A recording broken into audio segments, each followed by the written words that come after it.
नमस्कार। युवा दिवस पर आप सभी को यति जीएस एकेडमी की तरफ से स्वागत है। आज का दिन बहुत ही खुशनुमा दिन है, युवाओं का प्रेरणा स्रोत है। स्वामी विवेकानंद का एक ऐसा कोटेशन जो हर युवाओं का जज्बात है, जुनून है, एक मार्गदर्शक है जिसको सभी लोग जानते हैं। उठो, जगो और तब तक मत रुको जब तक लक्ष्य की प्राप्ति ना हो जाए। और ये सब हमारे स्वामी विवेकानंद के शब्द हैं, हमारे देश के ऐसे विद्वान जो युवाओं के लिए एक प्रेरणा स्रोत थे। इनका एक एक शब्द युवाओं के लिए, उनके जीवन के लिए महत्वपूर्ण है। आइए हम लोग देखेंगे आज स्वामी विवेकानंद की बारे में, जहां से हर एग्जाम में प्रश्न पूछा जाता है, क्योंकि मेरा एक ही उद्देश्य है कि एग्जाम में हर व्यक्तित्व, हर इंपॉर्टेंट चीज को आपको बताना। तो आइए स्वामी विवेकानंद के बारे में आज जानेंगे। स्वामी विवेकानंद आज ही के दिन 12 जनवरी 1863 कलकत्ता, कहां? कलकत्ता में स्वामी विवेकानंद का जन्म हुआ था। और इसी 12 जनवरी को युवा दिवस के रूप में हम लोग मनाते हैं। किस रूप में? युवा दिवस के रूप में मनाते हैं। और यहां से बहुत सारे प्रश्न एग्जाम में पूछा जाता है, उसको हम लोग बहुत ही प्रेम से देखेंगे। देखिए, स्वामी विवेकानंद की बात करें तो प्रश्न पूछ लिया जाता है कि स्वामी विवेकानंद का मूल नाम क्या था। तो स्वामी विवेकानंद का मूल नाम नरेंद्र दत्त था। क्या नाम था? स्वामी विवेकानंद का मूल नाम नरेंद्र दत्त था। क्या था? नरेंद्र दत्त। ये अलग स्वभाव के थे, दिव्य थे। बचपन से ही इनके अंदर एक दिव्यता था, अलग सोच था। फिर इनको एक गुरु मिलते हैं जिनका नाम है रामकृष्ण परमहंस। इनके गुरु का प्रश्न पूछ लिया जाता है, स्वामी विवेकानंद के गुरु का क्या नाम था? तो रामकृष्ण परमहंस। और इनकी पत्नी रामकृष्ण परमहंस की पत्नी शारदा देवी, इनको शारदा मणि के नाम से भी जाना जाता है। शारदा मणि, यानी कि पूछा जाएगा कि स्वामी विवेकानंद की गुरु माता क्या? गुरु माता कौन थी? एग्जाम में पूछ लिया जाता है। तो शारदा मणि। कौन थी? शारदा मणि। स्वामी विवेकानंद हिंदू धर्म के नवीन प्रचारक के रूप में उभरे। नवीन प्रचारक, तो आपसे पूछा जाएगा नवीन हिंदू धर्म के प्रचारक के रूप में किसे जाना जाता है? तो स्वामी विवेकानंद। स्वामी विवेकानंद की इन्हीं दिव्यता और इन्हीं हिंदू धर्म के वक्तव्य, सोच को देखते हुए 1893 ईस्वी में यूएसए के शिकागो में विश्व धर्म संसद चल रहा था। पूरे भारत में एक ऐसे व्यक्ति की तलाश थी जो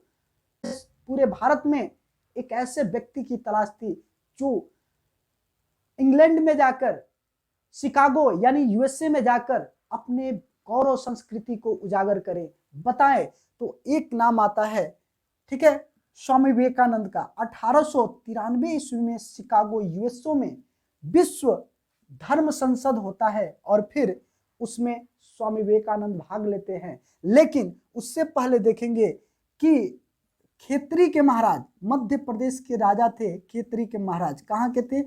मध्य प्रदेश के राजा थे। इन्हीं के सुझाव पे स्वामी विवेकानंद ने अपना नाम स्वामी विवेकानंद रखा। यानी पहले इनका नाम था नरेंद्र दत्त, लेकिन खेतरी महाराज के सुझाव पर इन्होंने अपना नाम स्वामी विवेकानंद रखा। और फिर शिकागो 1893 में विश्व धर्म संसद में हिस्सा लिया और फिर विश्व का सुप्रसिद्ध भाषण दिया, जिसपे इन्होंने बस इनके कुछ शब्द, क्योंकि सबसे अंतिम में इन्हें बोलने का मौका मिला। एक ऐसा व्यक्ति जो धोती कुर्ता और सिंपल सादा, लेकिन उनके ललाट पे तेज था, और ये तेज पूरे विश्व में एक ऐसा प्रभाव छोड़ गया कि आज भी इनकी भाषण का तुलना सर्वश्रेष्ठ होती है। क्योंकि इनका भाषण का शुरुआत मेरे प्रिय भाइयों और बहनों से स्टार्ट होता है।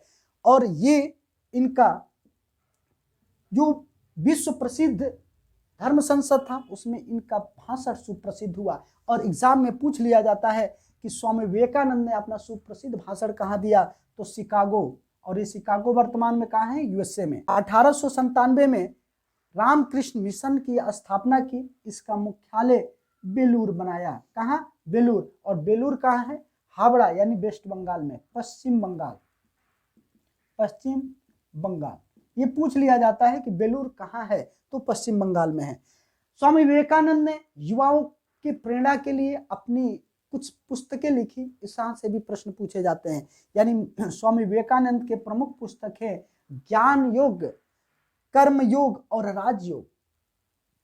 स्वामी विवेकानंद के 3 प्रसिद्ध पुस्तक हैं, ज्ञान योग, कर्म योग और राजयोग। और फिर अंतोगत्वा इनकी 4 जुलाई 1902 में बेलूर मठ में इनकी मृत्यु हो जाती है। क्या हो जाती है? मृत्यु हो जाती है। और इस प्रकार स्वामी विवेकानंद की जीवन की कहानियां खत्म होती है। लेकिन आज भी उनके शब्द हमारे लिए अमृत के समान कार्य करता है। इसी को देखते हुए 12 जनवरी को युवा दिवस के रूप में मनाते हैं।